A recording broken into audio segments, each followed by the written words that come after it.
दोस्तों, भारत में आए दिन आपने किसी न किसी एमपी, एमएलए और नेताओं के घर पे ईडी की रेड पढ़ते हुए सुना होगा, किसी न किसी पेपर पे या न्यूज पे। और इन नेताओं के घर से करोड़ों रुपए भी बरामद होते हैं, ये भी आपने जरूर देखा होगा, सुना होगा। अब सोचने वाली बात ये है कि इन नेताओं के पास इतना पैसा आता कहां से है। जिस जनता ने इन्हें एमपी, एमएलए, नेता बनाया, वो जनता गरीबी की ओर बढ़ते जा रही है और ये नेता अमीर होते जा रहे हैं दिन प्रतिदिन। दोस्तों, क्या वजह है ये सब होने की, तो वीडियो के एंड तक जरूर देखना। और चैनल पे नए हो तो वो सफेद कलर का सब्सक्राइब बटन जरूर दबा देना, इससे काफी ज्यादा हेल्प हो जाती है मेरी। दोस्तों, भारत में आज भी 27 करोड़ लोग गरीबी रेखा से नीचे हैं।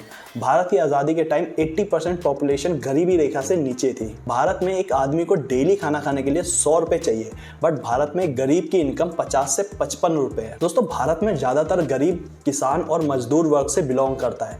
देखा जाए तो भारत का एक बड़ा हिस्सा गरीबी में जी रहा है। एसोसिएशन डेमोक्रेटिक रिफॉर्म की रिपोर्ट की माने तो भारत में 475 यानी 88% एमपीज करोड़पति हैं। IMF की रिपोर्ट की माने तो भारत की पर कैपिटा इनकम 1.4 लाख रुपए है। जहां 95% फैमिली 8 लाख पर ईयर से कम कमाती है, वहां कोई कैसे 88% एमपीज के करोड़पति होने को जस्टिफाई करता है। अब यहीं पर सबसे बड़ा सवाल आता है कि भारत के नेता, भारत के एमपीज इतने करोड़पति कैसे हैं? क्या इनकी सैलरीज बहुत ज्यादा होती है या फिर इनका कोई और रीजन है? अब सभी एमपीज के करोड़पति होने के अपने अपने रीजंस हो सकते हैं। कुछ रिच फैमिली से बिलोंग करते होंगे, कुछ के बिजनेस के टर्नओवर ही करोड़ों के होंगे। अब इतने सारे एमपीज करोड़पति हैं तो कुछ कॉमन फैक्टर तो होना चाहिए। हाँ, कुछ गरीब होते, कुछ अमीर होते तो समझ में भी आता, बट सारे ही अमीर। तो इनमें से एक कॉमन फैक्टर है पार्लियामेंट से मिलने वाली पार्लियामेंट्री प्रिविलेज। दोस्तों, पार्लियामेंट्री प्रिविलेजेस होते हैं स्पेशल राइट, इम्यूनिटी और एग्जेम्पशन जो पार्लियामेंट के दोनों सदनों को और उनकी कमेटी को मिलते हैं। दोस्तों, पार्लियामेंट्री प्रिविलेजेस के अकॉर्डिंग एमपीज को बोलने की आज़ादी से लेकर अरेस्ट होने तक में छूट मिलती है। इसीलिए आपने कई बार देखा होगा कि इन एमपीज, एमएलएस के ऊपर एफआईआर दर्ज होने के बाद भी इन्हें जल्दी से अरेस्ट नहीं किया जाता, कुछ टाइम बाद किया जाता है। और वहीं हर 10 साल में इनकी इनकम को भी बढ़ाया जाता है। और सबसे बड़ी बात, इन नेताओं को अपनी इनकम के ऊपर कोई भी इनकम टैक्स नहीं देना होता है। जहां इस देश के मिडिल क्लास लोग अपनी कमाई का कुछ हिस्सा गवर्नमेंट को देते हैं, वहीं इन करोड़पति नेताओं को अपनी इनकम से कोई टैक्स नहीं देना होता है। इसके अलावा इन्हें कई तरीके की फैसिलिटी भी प्रोवाइड करवाई जाती है, जैसे कि हेल्थ अलाउंस और ट्रैवल अलाउंस, और ऐसे ही कई तरीके की सुविधा भी इन्हें मिलती है। वैसे दोस्तों, ये पार्लियामेंट्री प्रिविलेजेस का कॉन्सेप्ट ब्रिटिश सिस्टम से उठाया गया है। दोस्तों, जब हमारे देश का संविधान बनाया जा रहा था, तब कृष्णा अय्यर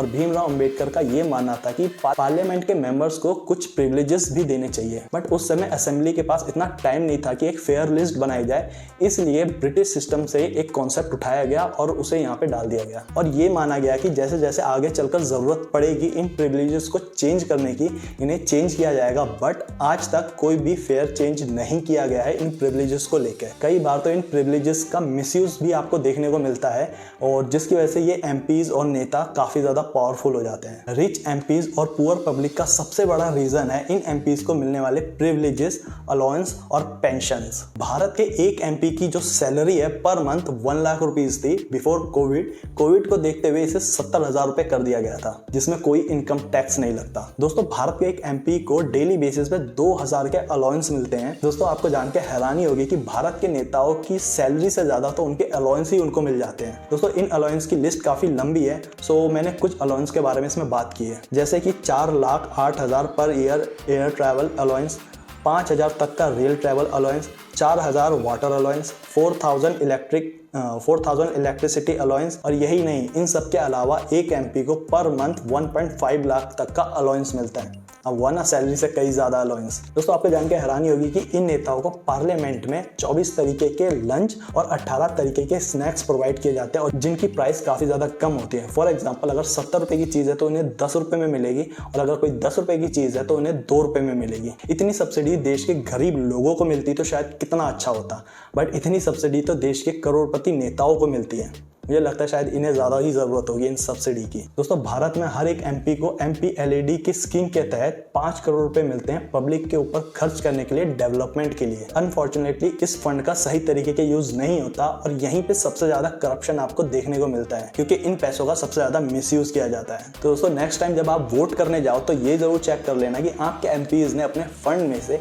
कितना पब्लिक की डेवलपमेंट में खर्च करा है और कितना धीरे से जेब में रखा है। दोस्तों 2003 में जो गवर्नमेंट एम्प्लॉयज थे उनको रिटायरमेंट के बाद मिलने वाली जो पेंशन थी उस सिस्टम को खत्म कर दिया था, बट जो हमारे एमपीज थे, नेता थे, उनकी पेंशन को खत्म नहीं किया गया। साल 2010 में एक अमेंडमेंट लाया गया जिसके तहत जो भी एमपी अपना 5 साल का कार्यकाल खत्म करता है उसको पर मंथ 20,000 रुपए एज अ पेंशन मिला करेगी।